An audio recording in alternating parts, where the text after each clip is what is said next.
I'll go ahead because this is a Duronto train. They do provide bedrolls as service as well. Bedroll service means that they will be providing you with a pillow, a blanket, and a bed sheet to cover the berth with. So in case you want to opt for it, you'll have to pay 25 rupees extra, right? Here you can see that the boarding station. This boarding station is very important because in case there are times when you book tickets through travel agents, they will just put a random boarding station based on where the ticket is available from.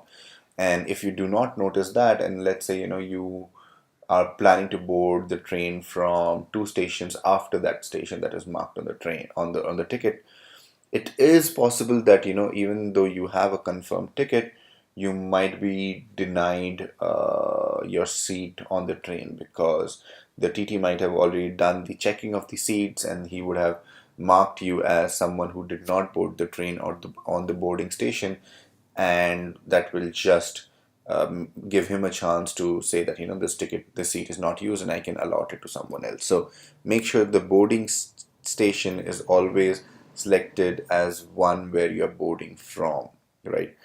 um, Reservation up to is basically where you're traveling to. You can get down in between anywhere. I mean, in this case, because Duronto does not stop, but yeah, in case you book till station B and you want to get down somewhere in between, that's fine. But yeah, the boarding station matters. um, you can book up to six people's ticket in this at the same time. So all you have to do is you have to mention your name. So in my case, Piyush Agarwal, mention age, and then mention your gender, birth preference. So there are quite a few birth options in every compartment. So there's the compartment divided in a way that there are six berths on one side and two berths on the other. The six berths are more they are like three berths facing each other on one top of the other. So as you can see, those are the six berths. So there's a lower, there's a middle, and there's an upper berth, and these three berths face three more berths. That makes it six berths in a compartment. And then on the side you have two more berths. So you have a side lower and a side upper. Side lower and side upper are basically, generally I don't recommend and I don't prefer because I'm a tall guy and I need more space. So the generally the amount, if your height is somewhere around 5 feet, I think, then 5 foot, then it's good to go for side upper or side lower. But otherwise, I would recommend, for taller people, I'd recommend to go with lower, middle, or upper. Middle berth is generally, during the day when people want to sit around, it's something that's like not drawn, so it's not available. It's like folded down so that people can sit.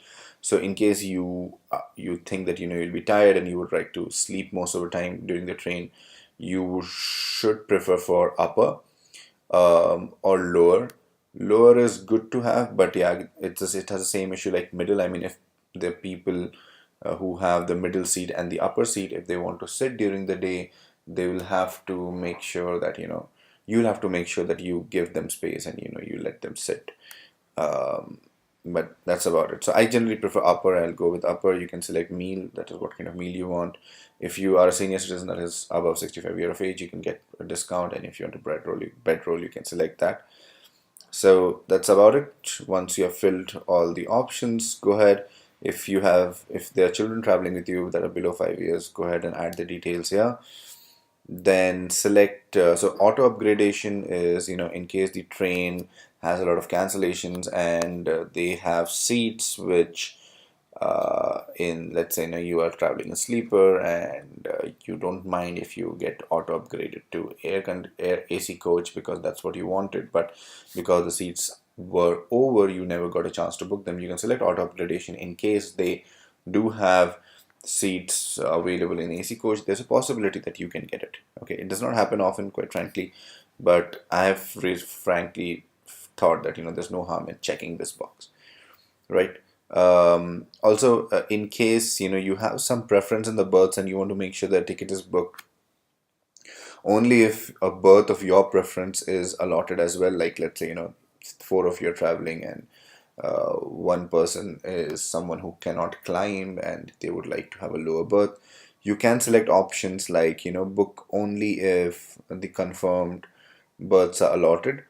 That means that the ticket will only be booked if the seat can be confirmed.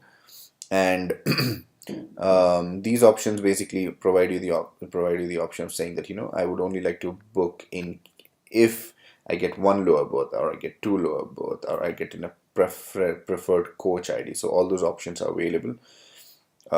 Just go ahead and put in the captcha here. Just make sure that all the details are correct. The age and the name matters a lot. Try to make the age and the name same as what's there on the ID proof that you're carrying. You are always supposed to carry a valid identity proof that you can show to the TT when asked for. So make sure that your age and your name is same as that on the ID proof, because they will be checking for that. Once you have made sure that all the bookings look good, you can fill the captcha and then go ahead and click next. I have clicked on replan quite a few times by mistake, because I've always found this placement of the buttons quite confusing. But replan will basically take us to the previous window and will make us plan the whole trip again, which is obviously something we don't want. So go ahead, click on next. So again, it's about bedroll service. I don't want bedroll. I think I'm happy to carry my own. Oops. Okay. So we can see here that the train number we are booking is Toronto, and the journey date. Please make sure that you double check on this screen that everything that you're entering is correct, especially the date. I've been in situations where people have boarded a train on the wrong date. So they booked a ticket for 17th and they boarded the train on 18th, and we almost had an argument because he had a confirmed ticket, I had a confirmed ticket for the same berth, only to realize after looking closely that he was traveling on the wrong date. So that can happen. So make sure that the date is correct, the class, the boarding station, the name of the people, the age. Once you have confirmed that all the details are fine or correct, you can check that the availability. So if I book, I'll get a confirmed ticket and my availability will stand at 19. The ticket fare is this, plus there'll be some charges, service charges that we applied by IRCTC website. Then you can go ahead and select your mode of payment, complete the payment, and you're done. You're all set. Once you're all set, you will be getting an SMS. So if you have an Indian registered number, I don't know if they do send an SMS to international numbers. I don't think so. But if you have an Indian registered number, you will get a ticket, a SMS on that, and that SMS is as good as your ticket. So you can go ahead and carry only that on the train. You will be getting a ticket, a copy of the ticket on your email ID, so you can take a printout of that and you can carry that along. And obviously, you can come to the site at any point of time, look into your booked history, and then go ahead and print the ticket from wherever you want. So the options of payment available are net banking. That is, if you have some Indian registered bank access, you can pay by net banking. If you are more of an international traveler and you have credit cards, you can use a credit card. IRCTC does charge something extra when you're using credit cards. So as you can see, depending on Visa, Master, what do you use, they will charge something. Generally, it's about 1.8% of the transaction amount. That's a charge that they put on because of the payment gateway usage. So those are the fees that the payment gateway will be levying against your transaction. Because this is more of a commodity business, I think that's why they make sure that all these charges are separate and they are put on the user itself. Debit card, cash card, and EMI. So there are quite a few options. Based on what option works out, you can go ahead, make payment, finish the payment process. You will come on the confirmation page. You can go back. So you should end up on a page where it shows the ticket. But in case you have to just check, you can come back on the site and you can see book ticket history. So if I go to book ticket history, I can see all the trains that I have booked in the past or upcoming, and and what's the status, and I can just click on select any one of them and cancel ticket or get the PNR status. So I can get the status and I can see that, the status of this ticket is, so when I booked it, it was RAC1, and now current status cancelled because I'm not planning to travel. I went ahead and canceled. The acronyms are listed here as well, so that you can reference to it any point of time. The ones that say partial cancelled is because there were multiple passengers traveling, and I only cancelled selective passengers on the trains on the tickets. So that is also possible. So in case you do have you do book a ticket with, let's say, 4 people, and somebody drops out because you have planned it well ahead and you want to make sure you cancel only that person's ticket, that is something that's possible. You can just come here, select the right ticket, click on cancel ticket. It will take you to a different window. Let's try doing this because, okay, I cannot because it's already, the train is already in the past, so obviously I cannot. But if you have a train ticket that's coming up, it will show you the details of the ticket, and you can actually check in front of the passenger who would not be traveling and who you want to cancel ticket for, and for that person it will be cancelled, and your money will be refunded back to the same mode of payment which you used to pay for the ticket.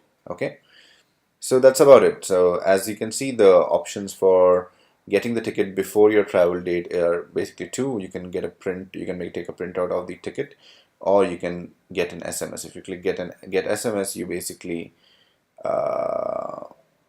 okay, I need to select a ticket. Let's say that get SMS. So okay, it says not allowed because I think I've cancelled the ticket.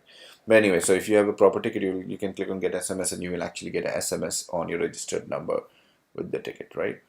I have not booked any iTicket, so there's nothing to show about iTicket here. I hope you are able to book your tickets. I will be making another video on how to book a Tatkal ticket.